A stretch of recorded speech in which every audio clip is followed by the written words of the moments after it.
Hello अस्सलाम वालेकुम, मैं हूँ आपकी होस्ट समन शफीक कोचिंग लाउंज से। आज का जो हमारा टॉपिक है वो एक बहुत सीरियस सोशल इशू भी है जो अब पाकिस्तान में ज़्यादा होता जा रहा है। Annual rate as per studies जो एनुअल रेट है थैलेसीमिया का वो है 1 लाख, और हर साल 5,000 बच्चे जो हैं वो इस डिज़ीज़ के साथ पैदा हो रहे हैं, और जो शरह है एनुअली भी और ईयरली भी पाकिस्तान की वो बढ़ती जा रही है। तो आज हमारे साथ एक अहम शख्सियत मौजूद है जो कि इस थैलेसीमिया पे बहुत टाइम से काम कर रहे हैं। इसके अलावा भी वो कम्युनिटी के लिए है बहुत खिदमत सर अंजाम दे रहे हैं।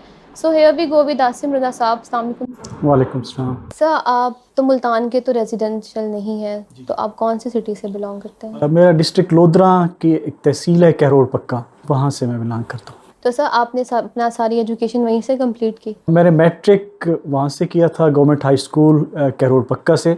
अभी तो वो हाई स्कूल है, इससे पहले किसी वक्त में पाकिस्तान बनने से पहले भी वो बोर्डिंग स्कूल हुआ करता था। और इस रीजन में 2 बोर्डिंग स्कूल थे, एक मुल्तान में ये आम खास जो स्कूल है आम खास बाग वाला, और कहरोड़ पक्का बोर्डिंग स्कूल। और वो स्कूल हमारे लिए इसलिए भी इम्पॉर्टेंट है कि मेरे दादा ने वहाँ से मैट्रिक किया, मेरे वालिद साहब ने वहाँ से मैट्रिक किया, मैंने किया, और अभी मेरे बेटे ने भी वहीं से मैट्रिक किए। फिर उसके बाद मेरी भावलपुर में कुछ अर्सा रहा, इंटर जो है वो मैंने भावलपुर से किया। ग्रेजुएशन के लिए फिर मैं मुल्तान में आया, फिर कुछ वक्त में मैं वापस चला गया, और अभी 2003 से मैं यहाँ मुल्तान में मौजूद हूँ। मैंने इससे पहले मैं रीजनल ब्लड सेंटर मुल्तान में एज ए सीनियर एग्जीक्यूटिव काम कर रहा हूँ। इससे पहले तकरीबन 15 साल मैंने सेंट्रल कॉलेज में काम किया। तो सर आप मुल्तान में जो आपकी मूवमेंट थी वो एजुकेशन की वजह से थी कि प्रोफेशन की वजह से? देखिए ज़ाहिरन पहले जो मूवमेंट थी वो तो एजुकेशन के हवाले से थी, यहाँ पढ़ने के लिए आए थे। फिर हमारे करीबी शहरों में यही मुल्तान ही है जो है ना, तो यहाँ पे फिर रोज़गार का सिलसिला शुरू हुआ, जॉब शुरू कर दी, तो फिर इसके बाद मुल्तान के हो गए। तो मुल्तान की कौन सी यूनिवर्सिटी से आपने? बहाउद्दीन ज़करिया यूनिवर्सिटी से। मुल्तान चूज़ करने की सिर्फ यही ज़िंदगी वो करीब पड़ता था कि उसके अलावा भी कोई रीजंस थी? वैसे फैसलाबाद में भी एडमिशन लिया था, लेकिन उस वक्त ज़्यादा ट्रैवलिंग और ये सारी चीज़ें भी यहाँ से इजी इस उन्वान से है कि जब भी हमने मूव करना हो तो आसानी से घर जा सकते हैं वालिदैन के पास, और फिर बाद में जब शादी हो गई तो बीवी बच्चों के हवाले से भी तो वो ये करीब भी था। और यहाँ पे अभी ज़ाहिर मुल्तान में अच्छी फैसिलिटीज़ एजुकेशन के हवाले से भी, जॉब्स के हवाले से भी अपॉर्चुनिटीज़ मौजूद हैं, तो इस वजह से यहाँ पर मौजूद। So how would you feel के एक एज आ स्टूडेंट आप यहाँ पर आए थे और अब यहाँ पर आप एक प्रोफेशनल पर्सन हैं, तो आपको क्या डिफरेंस फील होता है? ज़ाहिर स्टूडेंट लाइफ के अपने एक तकाज़े होते हैं, उसमें बंदा अपने अंदाज़ में वो रह रहा होता है। बल्कि मैं इसको तो कहता हूँ कि स्टूडेंट लाइफ जो होती है ना, वो एक ख्वाबों की दुनिया भी होती है, कि जब हम एजुकेशन हासिल कर रहे होते हैं तो हम कुछ ख्वाब देख रहे होते हैं कि हम अपनी एजुकेशन को कंप्लीट करके ये करेंगे या कुछ उसके लिए गोल्स सेट करते हैं।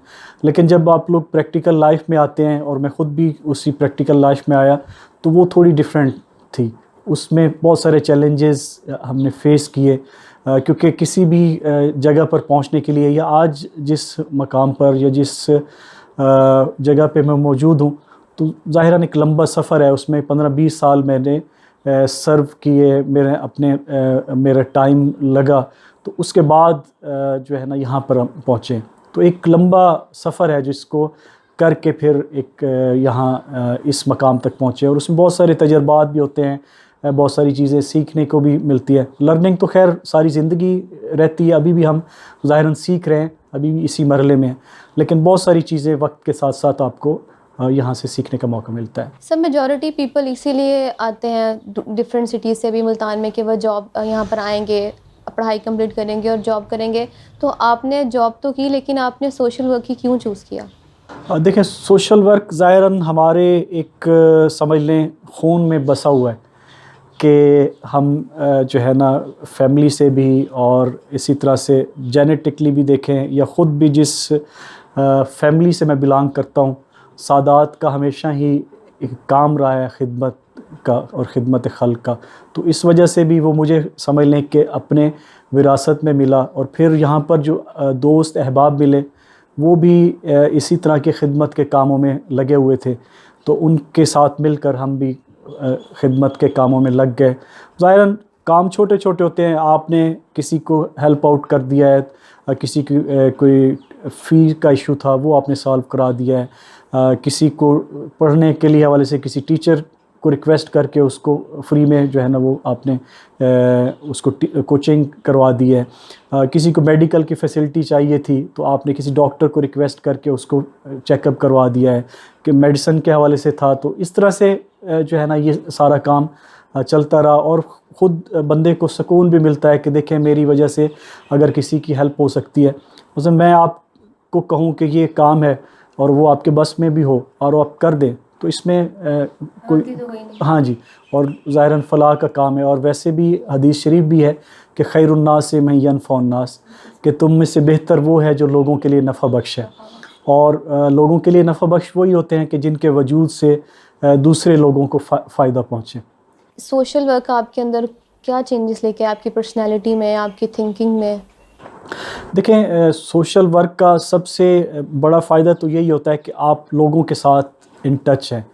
आपको अपने जहाँ जिस एरिया में रह रहे हैं या जिस फील्ड में आप काम करना चाह रहे हैं, सोशल वर्क करना चाह रहे हैं, उसके हवाले से बहुत सारी इन्फॉर्मेशन मिलती रहती हैं, उस तरह के लोग मिलते रहते हैं, और आपको पता लगता रहता है कि किस चीज़ की ज़रूरत है और हमें किस काम के लिए आगे बढ़ना चाहिए। मसलन अभी जैसे शुरू में भी हमने आज के हवाले से फ्लड के हवाले से डिस्कस किया, तो ये इसी तरह से है। मसलन बहुत सारे लोग काम कर भी रहे हैं, लेकिन अगर आप सर्वे शुरू कर दें तो अभी भी कुछ लोग ऐसे होंगे कि जिनका इंटरेस्ट नहीं होगा, वो कहेंगे कि फ़्लड वालों को ना अभी कुछ देने की ज़रूरत नहीं है, उनको तो बहुत सारे लोग चीज़ें दे रहे हैं, तो हमारी ज़िम्मेदारी नहीं है। तो ये फ़ील तब होता है कि जब आप उस एरिया में जाएंगे, उन लोगों को देखेंगे, उनकी महरूमियों का आपको एहसास होगा। और बहुत सारे ऐसे लोग जो ख़ुद देने वाले हाथ थे, अब वो बेचारे लेने के लिए खड़े हुए हैं, और उसमें बहुत सारे ऐसे भी आपको मिलेंगे कि वो अभी भी बेचारे हाथ भी नहीं फैला सकते। तो वैसे तो सबको हमें देना चाहिए, सबका ख्याल रखना चाहिए, और इस एमरजेंसी की सूरत में भी, नॉर्मल हालात में भी, लेकिन उन लोगों का ज़्यादा ख्याल रखना चाहिए कि जो किसी के आगे हाथ नहीं फैलाते। हमें उनका कैसे पता लग सकता है? हमें तभी पता लग सकता है कि जब हम उनके साथ बैठेंगे, उनसे चीज़ें शेयर करेंगे, और उनको इतना एतमाद होगा कि वो भी अपना कोई पर्सनल इशू या जो पर्सनल उनकी ज़रूरत है वो हमसे बयान कर पाएंगे। और बहुत सारे लोग इसी वजह से ही बयान नहीं करते कि हम उनके साथ इतना अच्छा इंटरेक्शन कायम नहीं कर पाते, या वो कंफर्टेबल फ़ील नहीं करते कि भी मैं इन्हें बताऊं भी सही, ज़रूरत भी पूरी ना करें, या कल को मेरे लिए मुश्किल हो कि मैंने अपना भरम भी वो तोड़ दिया। आपका जो बेसिक काम है एज अ सोशल वर्क वो थैलेसीमिया पे है जी, उसमें मेरी जो ऑफिशियली वो है वो तो ब्लड के हवाले से है, ब्लड डोनेशन के हवाले से है। जब हमने इसको स्टार्ट किया, देखा 5 साल पहले ख़ास तौर पर इस इदारे के उन्वान से, रीजनल ब्लड सेंटर मुल्तान के हवाले से, तो डिफरेंट जगहों पर जाना भी हुआ, और फिर थैलेसीमिया के पेशेंट पहले भी मिलते थे, लेकिन अभी क्योंकि ज़्यादा करीब से पिछले 5 सालों से उनको देखने का मौका मिला, और उनके साथ एक तो वो बच्चे बड़े प्यारे और बड़े इंटेलेक्चुअल्स होते हैं, आप उनसे मिलें तो उनके अंदर बहुत सारी क्वालिटीज़ हैं, ये थैलेसीमिया फ़ाइटर्स हैं। तो उसके बाद हमें एहसास हुआ कि देखें जो बच्चे पैदा हो गए हैं उनको तो हम ब्लड प्रोवाइड करें, लेकिन इसकी प्रिवेंशन के ऊपर, अवेयरनेस के ऊपर हमें काम करने की ज़रूरत है। और इसी हवाले से ही हमने अपनी इस रिस्पॉन्सिबिलिटी को समझते हुए अवेयरनेस सेशंस शुरू किए, लोगों को बताना शुरू किया कि इससे कैसे बचा जा सकता है। थैलेसीमिया बेसिकली है क्या, किस तरह की डिजीज़ है? थैलेसीमिया जो है एक मौरूसी बीमारी है, जेनेटिकली जो है वो माँ बाप से ट्रांसफ़र होती है, और ये 2 तरह की है, एक है माइनर, एक है मेजर थैलेसीमिया। मेजर थैलेसीमिया का तो ज़ाहिरन आपने या बहुत सारे जो हमें देख रहे हैं उन्होंने सुना होगा, क्योंकि उन्हें पता लग जाता है कि ये जो बच्चे हैं इनको ब्लड लग रहा है। वो पैदा होते हैं 4-5 महीने की एज से उन्हें ब्लड लगना शुरू होता है, और फिर वो सारी ज़िंदगी आपके और मेरे ब्लड के ऊपर इन्हसार कर रहे होते हैं। लेकिन जो माइनर्स हैं उनमें बहुत सारे लोग ऐसे हैं कि जिन्हें ख़ुद नहीं पता, वो टेस्ट कराने पर ही पता लग सकेगा कि वो माइनर्स हैं। बेसिकली वो कैरियर्स होते हैं, लेकिन एक कैरियर से आगे ट्रांसफ़र नहीं होता, दोनों माँ और बाप दोनों कैरियर्स होंगे तो फिर जो बच्चे हैं वो थैलेसीमिया मेजर के पैदा होंगे। सर जो थैलेसीमिया मेजर के बच्चे हैं, हम किस तरह पता चलता है कि अभी तो वो 2-3 मंथ्स के हैं, तो हम किस तरह आइडेंटिफाई करते हैं कि वो थैलेसीमिक है? देखें, इनिशियल लेवल पर एक तो उन्हें बुखार शुरू हो जाएगा, कुछ इस तरह की वीकनेस शुरू हो जाएगी, बच्चे जो है ना कमज़ोर होंगे, या प्रॉपर वो अपनी फीड नहीं ले पा रहे होंगे। तो उस सूरत में जब डॉक्टर के पास जाते हैं तो डॉक्टर ज़ाहिरन वो टेस्ट के ज़रिए, सिर्फ अलामात के ज़रिए उसका पता नहीं लगाया जा सकता, उसके वो टेस्ट कराए जाते हैं, फिर टेस्ट में डायग्नोज होता है। तो वो उसके कुछ सिम्टम्स इस तरह के होते हैं जिन या प्रिकॉशंस समझ लें जो उसको वो फेस कर रहे होते हैं, उसी हवाले से फिर डॉक्टर सजेस्ट करके जब टेस्ट कराता है तो फाइनली फिर वो डायग्नोज होता है कि इसको थैलेसीमिया मेजर है, फिर इसको ब्लड लगने की ज़रूरत है। अगर मदर और फादर दोनों कैरियर होंगे तो थैलेसीमिया जो है वो बच्चे में ट्रांसफ़र होगा। जब वो जानते हैं कि वो दोनों कैरियर हैं तो देन फिर वो शादी ही क्यों करते हैं? आपका बहुत इंपॉर्टेंट क्वेश्चन है, लेकिन मसला ये है कि वो जानते नहीं हैं, ठीक है ना, उन्हें पता ही नहीं। बहुत सारे पेरेंट्स को अगर आप इसके ऊपर रिसर्च करें या उनसे मिलें तो उसके बाद उन्हें पता लगा जब बच्चा पैदा हुआ और उसका थैलेसीमिया मेजर डायग्नोज हुआ, फिर उन्हें, और अभी भी बहुत सारे, क्योंकि इसको हम कहते हैं ये गरीब लोगों की बीमारी है, जो इसमें गुर्बत भी एक फैक्टर है और अवेयरनेस ना होना, तालीम ना होना भी एक वजह है। क्योंकि पता उसमें भी टेस्ट में लगाया जा सकता है कि HB इलेक्ट्रोफोरेसिस एक टेस्ट होता है, उसमें हम सजेस्ट ये कर रहे हैं, हम कहते हैं कि जो मेल पार्टनर है ना वो अपना ये टेस्ट करवा ले। अगर वो पॉजिटिव नहीं है तो कोई इशू नहीं है, वो जहाँ शादी करना चाह रहे हैं, फैमिली में करना चाह रहे हैं, आउट ऑफ फैमिली करना चाह रहे हैं, वो शादी कर लें। लेकिन अगर मेल पार्टनर का जो HB इलेक्ट्रोफोरेसिस टेस्ट है वो पॉजिटिव है तो फिर जिस बच्ची से, जिस खातून से उनकी शादी होनी है, उनका HB इलेक्ट्रोफोरेसिस टेस्ट लाजमी करवाएं, उसका पॉजिटिव नहीं होना चाहिए। अगर पॉजिटिव है तो फिर बेहतर है कि वो दोनों शादी ना करें, क्योंकि अगर वो शादी करेंगे तो उनके जो बच्चे पैदा होंगे 4 में से 1 तो कंफर्म है कि मेजर थैलेसीमिया का होगा, बाकी कैरियर्स होंगे 50%, और बहुत सारे केसेस में ये होता है कि वो 4 के 4 ही अगर पैदा हुए हैं तो वो मेजर थैलेसीमिया के हैं। तो जब उनको पता है कि ये हमारी एंसेस्ट्रल बीमारी है तो फिर तो उनको टेस्ट करवाने चाहिए ना?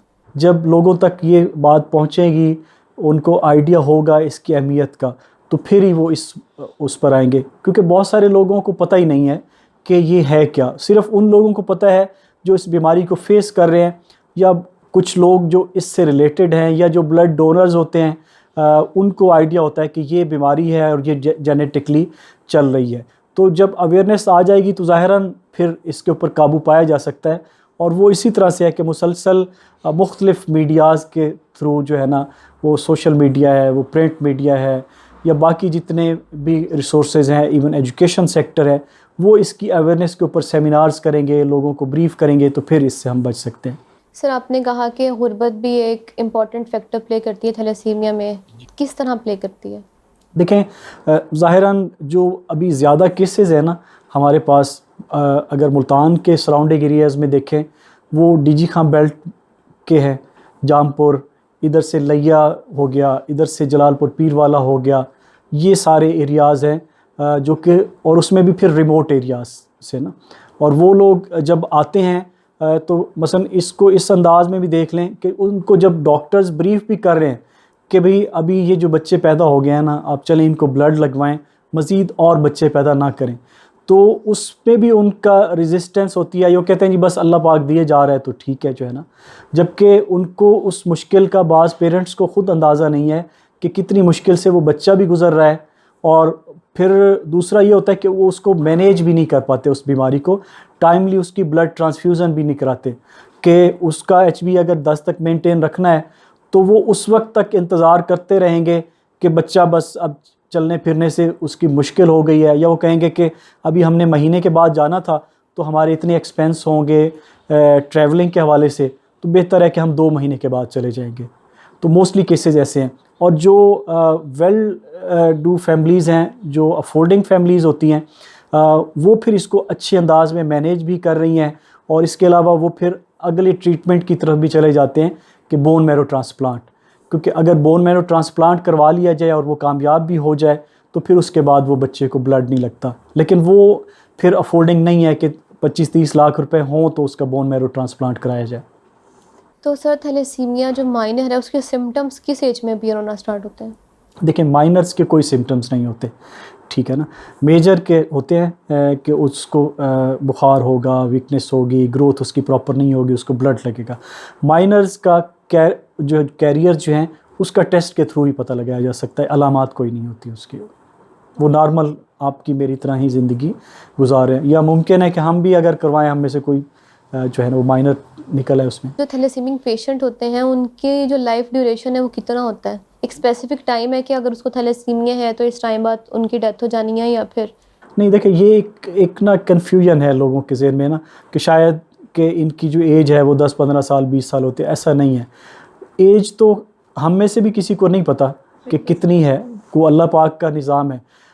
लेकिन उनको अगर टाइमली ब्लड मिलता रहता है और उनकी मेडिसिन उनको मिलती रहती हैं, तो ऐसे केसेस मौजूद हैं जो 40 प्लस में भी चले गए हैं, 50 में भी चले गए हैं, ठीक है ना। ऐसा नहीं। हाँ, आम तौर पर ये देखा गया है कि बहुत जो है टीन एजेस में इन बच्चों की डेथ हुई है, लेकिन ये कोई डेफिनेट नहीं है कि इतनी स्पेसिफिक एज है। वो उसको अगर बीमारी चलती रहती, बहुत सारी बीमारियां और भी हैं कि जो लोग बीमार हो जाते हैं, वो बीमार तो हैं लेकिन उसके साथ वो ज़िंदगी बसर कर रहे होते हैं। ये भी उसी तरह की है, लेकिन इनको ये है कि ब्लड लगना है और फिर मेडिसिन भी साथ साथ लेनी है उसकी। तो जो रिमोट एरियाज़ हैं वहाँ पर तो अवेयरनेस भी इतनी नहीं है, फिर भी वेल डेवलपिंग जो सिटीज़ हैं वहाँ पर तो अवेयरनेस ज़्यादा। तो रिमोट एरियाज़ को हम किस तरह टारगेट कर सकते हैं अवेयरनेस में? सही है। देखिए उसमें बेसिक तो यही है कि ख़ुद स्टूडेंट्स का एक बड़ा अहम किरदार बनता है। आप जिस यूनिवर्सिटी में हैं, या हम भी यूनिवर्सिटी से होकर आए हैं, वहाँ पर मुख्तलिफ़ एरियाज़ के स्टूडेंट्स आए होते हैं। अगर वहाँ पर हम ये अवेयरनेस कैंपेन चलाएं और उन लोगों को भी मुतवज्जे करें कि आप अपने अपने एरियाज़ में इस तरह की कोई सोशल एक्टिविटी कर लें, या कोई छोटा सा एक सेटअप बना लें, कोई टीम बना लें कि जो इसके ऊपर अवेयरनेस सेशंस करती रहे, तो इस तरह से उन रिमोट एरियाज़ के ऊपर भी काम किया जा सकता है।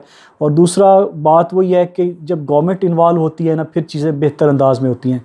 मुआशरा तो अपने तौर पर कर रहे होता है, लेकिन ये काम शायद गवर्नमेंट को ज़्यादा करने की ज़रूरत है कि अगर गवर्नमेंट इन्वॉल्व हो तो उनके पास ज़ाहिर डिप्टी कमिश्नर्स, असिस्टेंट कमिश्नर और इस तरह की बाकी मशीनरी मौजूद होती है कि जो रिमोट एरियाज़ को भी देख रहे होते हैं, और जो सिटी एरियाज़ हैं, अर्बन एरियाज़ हैं, उनको भी वो देख रहे होते हैं। तो वहाँ पर वो इस तरह के अवेयरनेस कैंपेन चला सकते हैं। हर इंडिविजुअल को सोसाइटी में ऐसा क्या रोल प्ले करना चाहिए कि हम इसको जो है वो ओवरकम कर सकें? देखिए उसमें सबसे पहला तो यही है कि हम उसका HB इलेक्ट्रोफोरेसिस टेस्ट करवा लें, कि अगर मैंने ये टेस्ट करवाया है तो मैं उस लोगों को बता भी सकता हूँ, और अपना कोई वीडियो पैगाम या उस तरह से दे सकते हैं कि मैंने ये टेस्ट करवा लिया, कि आपने अपना टेस्ट करवाया है। तो इसी तरह से अवेयरनेस दी जा सकती है। ख़ुद अपने जो फैमिली मेम्बर्स हैं, फिर उसके बाद अपने कोई फ्रेंड्स जो हैं सोशल सर्कल्स में, उन तक ये पैगाम पहुंचा के उनको इस बारे में आगाही देकर हम इसके ऊपर काबू पा सकते हैं। थैलेसीमिक पेशेंट्स को तो ब्लड लगता है, वीकली भी लगता है, मंथली भी लगता है, तो क्या वो लोग ब्लड शॉर्टेज फेस करते हैं? जी बिल्कुल, ज़ाहिरन देखें जो ब्लड है वो एक ह्यूमन डिपेंडेंट मेडिसन है, इंसानों से जुड़ी एक दवाई है, फैक्ट्री या लेबॉर्ट्री में बन नहीं रहा। जब इंसान देना बंद करेंगे, या कोई भी ऐसा इशू आएगा जब ब्लड की जो वॉलंटरी डोनर्स हैं कम दे रहे हैं, तो उसका इम्पेक्ट अल्टीमेटली इन्हीं पेशेंट्स के ऊपर जा रहा होता है। क्योंकि अगर ब्लड नहीं होगा तो उनको ट्रांसफ्यूज़ नहीं किया जा सकेगा, उनकी ज़रूरत पूरी नहीं हो सकती, और वो इसको फेस भी कर रहे होते हैं इस हवाले से। सर, आप काफ़ी अरसे से RBC में काम कर रहे हैं, तो RBC क्या रोल प्ले कर रही है थैलेसीमिक पेशेंट्स के लिए? देखें इसमें हमारे पास एक तो चिल्ड्रन हॉस्पिटल का जो थैलेसीमिया सेंटर है, वहाँ पर 600 बच्चा रजिस्टर्ड है, और उनको माहाना बुनियादी पर हम ब्लड प्रोवाइड कर रहे हैं। इसके अलावा निश्तर हॉस्पिटल में कोई भी थैलेसीमिया का जब पेशेंट आता है, उसके लिए हमारी जो SOPs हैं वो, या क्राइटेरिया ये है कि वो थैलेसीमिया का कार्ड दिखाएगा, या उसकी देखेंगे कि HB डाउन है और ये थैलेसीमिया पेशेंट है, हम उसको विदाउट डोनर ब्लड प्रोवाइड कर देते हैं। तो इस हवाले से ज़ाहिरन रीजनल ब्लड सेंटर काम कर रहा है कि डिफरेंट एरियाज़ में जाकर ब्लड अवेयरनेस कैंपेन की जाए, वहाँ से फिर ब्लड कलेक्ट किया जाए, ताकि ज़्यादा से ज़्यादा इन थैलेसीमिया और एमरजेंसी के मरीज़ों को ब्लड की जो वो है सप्लाई दी जा सके। और इसमें हम मुख्तलिफ़ कॉलेजेस, यूनिवर्सिटीज़ में जाकर इसी हवाले से एफ़र्ट्स कर रहे हैं, और अभी काफ़ी हद तक इस हवाले से अवेयरनेस आई है, वरना इससे पहले लोगों के बैड एक्सपीरियंस भी थे, उनको प्रॉपर असेस भी नहीं किया जाता था। हम प्रॉपर असेसमेंट करते हैं, अगर वो उस असेसमेंट क्राइटेरिया पर पूरा उतरेंगे, HB लेवल एक स्पेसिफिक वो है। अभी तो बल्कि लास्ट वीक में ही हमारा रिव्यू हुआ है, इससे पहले हम मेल जो डोनर्स थे उसको 12.5 HB पे ले रहे थे, अभी उसका क्राइटेरिया 13 HB कर दिया गया है।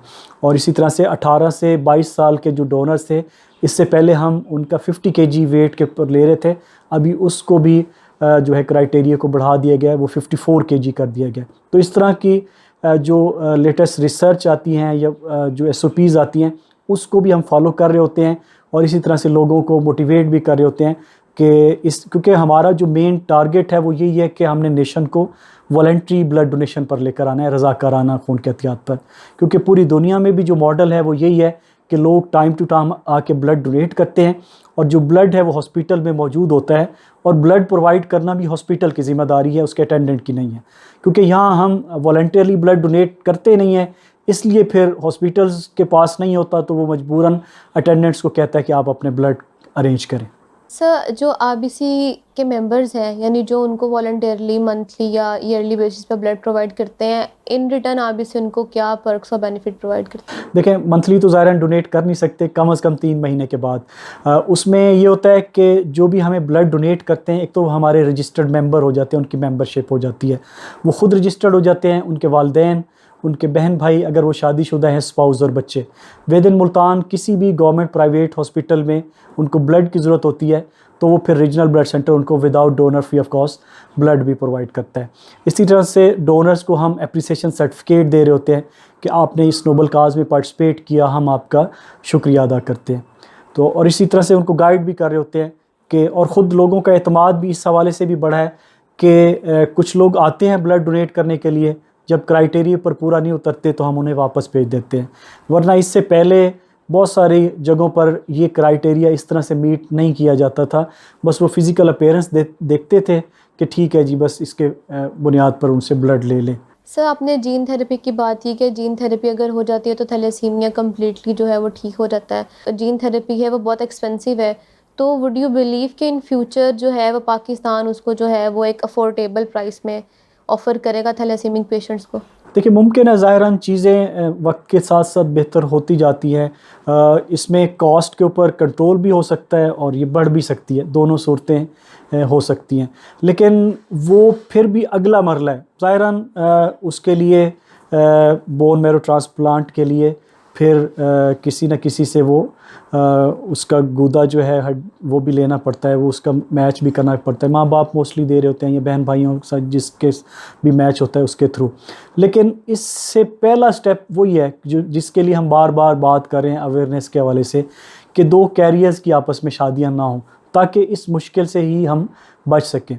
बाकी ज़ाहिरन इस हवाले से यही है कि अगर और कुछ इंस्टीट्यूट्स गवर्नमेंट बना देती है कि जो बोन मैरो ट्रांसप्लांट के हवाले से काम करें, और डॉक्टर्स बहुत सारे अगर इस फील्ड में आते हैं जो कि स्पेशलाइजेशन करके आ जाते हैं, तो ज़ाहिरन इसको कम किया जा सकता है, इसकी कॉस्ट को। सर, आपका जो एक्सपीरियंस है थैलेसीमिया में, या जो आपकी जर्नी है, अब क्या वजह है कि बाकी कंट्रीज़ की निस्बत पाकिस्तान में थैलेसीमिया का रेट ज़्यादा है? देखें, ज़ाहिरन जो एडवांस कंट्रीज़ हैं उन्होंने तो पहले ही इस डिज़ीज़ के ऊपर काबू पा लिया, वहाँ पर कोई भी इस बीमारी का शिकार नहीं है।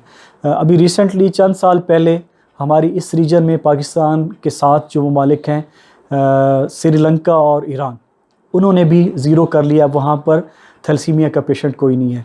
और इसके ऊपर काबू पाने का जो तरीका उन्होंने अपनाया, उसको रूल बना दिया, लॉ बना दिया कि शादी से ये पहले ये टेस्ट लाजमी है, उसके बाद फिर आप शादी करेंगे। यहाँ पर भी अगर हमें पाकिस्तान में भी इसको कंट्रोल करना है, एक तो लॉ बनाना है और फिर उसको इम्प्लीमेंट भी कराना है। देखिए, कानून बना देना कोई ऐसा मसला नहीं है, वो भी फेज़ है, मुश्किल है जो है ना कि बनाने के लिए, लेकिन बेसिक है इम्प्लीमेंटेशन के लिए फिर वही अवेयरनेस चाहिए, या गवर्नमेंट की सख्ती चाहिए कि वो उसको फोर्सफुली जो है ना कहें कि जी नहीं, इसको इम्प्लीमेंट हमने कराना है। तो बेहतर तरीका यही है कि अवेयरनेस के थ्रू हम माशरे को गाइड करते रहें कि इस बीमारी से बचा जा सकता है, ये कोई कुदरती आफत नहीं है, या कोई खुदा की तरफ से ऐसा नहीं है। सिर्फ हमने दो कैरियर्स की आपस में शादियां नहीं करनी, और ज़ाहिरन कैरियर्स को हम ख़त्म नहीं कर सकेंगे। और एक उसके मुताबिक, रिसर्च के मुताबिक पाकिस्तान में 2 करोड़ लोग कैरियर्स हैं। अब ज़ाहिरन उनको एजुकेट करने की ज़रूरत है कि कैरियर्स की शादियां आपस में ना हों। आरबीसी का जो विज़न है इन फ्यूचर वो क्या है? ज़ाहिरन जिन मुल्कों ने इसके ऊपर काबू पाया है तो उन्होंने भी कभी सफ़र शुरू किया होगा, और ख़ुद मैंने भी, क्योंकि मेरी ऑफिशियली ये ड्यूटी नहीं है, ऑफिशियली तो मेरी ब्लड डोनेशन के हवाले से असाइनमेंट है, लेकिन मैंने इसको अपनी एक सोशल रिस्पॉन्सिबिलिटी के तौर पर लिया हुआ है, या पैशन के तौर पर, कि मैंने एक अपनी ज़िंदगी का एम बनाया है कि थैलेसीमिया के अवेयरनेस के ऊपर काम करना है और पाकिस्तान को थैलेसीमिया फ्री हमने बनाना है। जब इसके ऊपर हमने काम शुरू किया था अवेयरनेस के हवाले से, तो एक डॉक्टर साहब का अब मैं नाम नहीं लेना चाह रहा, क्योंकि उन्होंने मुझे मना किया कि आप मेरा नाम ना लिया करें, बस आप कर रहे हैं तो जो है ना, अल्लाह पाक बहरहाल उनको इसकी जज़ाए खैर दे। वो हमारी मोटिवेशन थे जिन्होंने हमें कहा कि आप इसके ऊपर, मुझे ख़ास तौर पर कहा कि आप इसके ऊपर काम कर सकते हैं और आप लोगों को अवेयरनेस दें। तो मैंने कहा जी ठीक है सर, मैं इसके ऊपर काम करता हूँ और इंशाल्लाह हम तो उसके बाद उन्होंने वहीं पर ही बैठे हुए थे, मुझसे पूछा कि अच्छा आप ये अवेयरनेस शुरू करेंगे, लोगों को एजुकेट करेंगे जाकर मुख्तलिफ, क्योंकि आप कॉलेजेस में, यूनिवर्सिटीज़ में, कॉर्पोरेट सेक्टर में जा रहे होते हैं, तो आपको अंदाज़ा है कि कितने अरसे के बाद पाकिस्तान जो है वो थैलेसीमिया फ्री हो जाएगा। अच्छा, मैंने उन्हें कहा कि सर मेरे अंदाजे के मुताबिक इसको 15 साल लग जाएंगे। तो उन्होंने कहा नहीं, इसको 20 से 25 साल या 30 साल लग सकते हैं। तो हम तो एक इतना बड़ा जो चैलेंज है या इतनी बड़ी कैंपेन है जो इतने ईयर्स के लिए है, उसको लेके निकले हैं। और उसमें उनका कहना भी ये था और मेरा भी मानना यही है कि देखिए हमने इस काम को शुरू कर दिया है और अब बहुत सारे लोग हमसे राब्ता भी करते हैं, हम उन्हें एजुकेट भी कर रहे होते हैं। बहुत सारे इदारों में हमने जाकर थैलेसीमिया फ्री सोसाइटीज़ भी बना दी ताकि लोगों को अवेयरनेस का इस तरह से पहुंचाई जा सके। तो खुदा ने ज़िंदगी दी तो शायद हम भी देखेंगे कि पाकिस्तान में कोई थैलेसीमिया का मरीज़ ना हो, लेकिन अगर हम चले भी गए तो मुतमईन है कि हम अपने हिस्से का काम किए जा रहे हैं, कि ऐसा नहीं कि हम बैठ गए हैं कि भी ठीक है जो है ना, या परेशान हो गए कि 30 साल का काम है तो हम तो अभी शायद 30 साल ज़िंदा ना रह सकें तो क्यों करें। तो जितना खुदा मोहलत देगा हम इंशाल्लाह करते जाएंगे। और मैं देखने वालों को, आपको भी गुजारिश करूँगा कि आप इसके ऊपर अवेयरनेस क्रिएट करें, लोगों को बताएं। सिंपल सी बात है, कोई इतना लंबी चौड़ी कोई साइंस नहीं है कि 2 कैरियर्स की शादियां नहीं होनी, उन कैरियर्स के टेस्ट करवाने हैं, और वो फैमिली में भी हो सकता है, आउट ऑफ फैमिली भी हो सकता है। तो इसके ऊपर हम थोड़ी सी कोशिश कर लें। जहां हम बाकी जो शादी ब्याह की रसूमात होती हैं वहाँ पर लाखों रुपए, करोड़ों रुपए लोग खर्च कर रहे होते हैं, तो अगर बहुत अच्छी लिबर्टी से भी कराया जाए तो 3-4 हज़ार रुपये का ये टेस्ट है, लेकिन किसी की ज़िंदगी से ज़्यादा अहम नहीं है। या उस बच्चे के लिए, अभी एक बच्चा पिछले हफ्ते में मुझे मिला, वो मुसलसल हमसे ब्लड यहाँ पे लगवा रहा है, इससे पहले भी लगवा रहा था, लेकिन पिछले वो कहते हैं जी आप हमारे लिए उम्मीद की किरण हैं, और बहुत सारी वो दुआएं भी दे रहे होते हैं। उस वक्त हमें अंदाज़ा होता है कि हम जो है ना, जो हमारे प्रोफेशन चूज़ किया है या खुदा ने जिसका हमें मौका दिया है वो कितना अच्छा है, कि जिसके बदले में हम सैलरीज़ भी ले रहे हैं और लोगों की दुआएँ भी ले रहे हैं। लेकिन इसमें हम अपनी इनपुट भी डाल रहे होते हैं, एफ़र्ट्स कर रहे होते हैं कि जितना ज़्यादा हो जाएगा हम और ज़्यादा जानें बचा सकेंगे। तो वो बच्चा 22-23 साल का है। मैंने उससे ऐसे ही पूछा कि आपको अब तक कितने ब्लड लग चुके होंगे, क्योंकि मैंने ये ब्लड कैंप लगाया था, सैटरडे की बात है, मेरे साथ कुछ दोस्त भी खड़े हुए थे। असल में मुझे तो अंदाज़ा था, मैं उनको बताना चाह रहा था कि ख़ुद इसकी ज़बान से सुन लें कि कितने जो है ना। तो उसने कैलकुलेशन शुरू की, 1-2 मिनट के बाद बताता है कि सर तकरीबन 1200 बैग्स मुझे लग चुके हैं। ठीक है ना। तो इमेजिन करें कि 22-23 साल की उम्र तक पहुंचने के लिए उसको 1200 बैग्स लगे हैं, और हम में से बहुत सारे लोग जिनकी एज 22-25 साल या इससे ज़्यादा हो चुकी है, तो वो 1200 बैग्स तो कम से कम अपने फासिद बादों के ज़रिए बहा चुके हैं, क्योंकि ब्लड की लाइफ 90 to 120 डेज़ है, सारी ज़िंदगी हमारी बॉडी में रहना नहीं है। तो इसलिए भी हम लोगों को कह रहे होते हैं कि आप अतिया करके किसी की जान बचा लें। और ख़ास तौर पर इन थैलेसीमिया के मरीज़ों के लिए जो ब्लड है वो बहुत इम्पॉर्टेंट है, वो उनकी लाइफ लाइन है। यूथ का बहुत इम्पोर्टेंट रोल है थैलेसीमिया के अवेयरनेस में, तो आप कोई मैसेज यूथ के लिए देना चाहते हैं? देखें, ज़ाहिरन किसी भी कौम की, किसी भी मुल्क की जो यंग पॉपुलेशन है वो उसका फ्यूचर भी होते हैं और मुल्क उन्हीं के ऊपर दारोमदार होता है, उन्हीं के ऊपर बेस कर रहे होते हैं।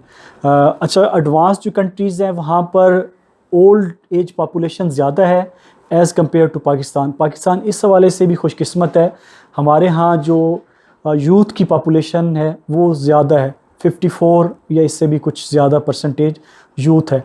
तो एक हमारे पास बहुत बड़ा समझ लें नंबर्स जो है वो मौजूद है।